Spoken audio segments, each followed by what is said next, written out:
In this video, we'll show you how to enable and test push notifications in the tawk.to mobile app for Android, so you never miss a message.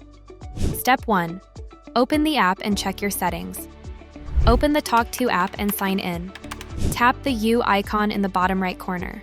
Make sure Do Not Disturb is turned off. This helps ensure real-time alerts. Step 2. Configure alerts. Scroll down and tap App Settings, then tap Configure Alerts. Here you can customize notification sounds, phone vibrations, and new visitor arrival settings. Step 3. Test push notifications. Under Alerts, tap Test Notifications.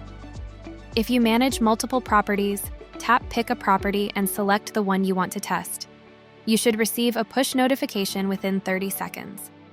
Step 4. Troubleshooting tips. If you don't receive the notification, check system settings and ensure notifications are enabled for the tawk.to app. And that's it. Your Android device is now set up to receive chat notifications from tawk.to. For more tips, visit the tawk.to Academy or book a call with our customer support team.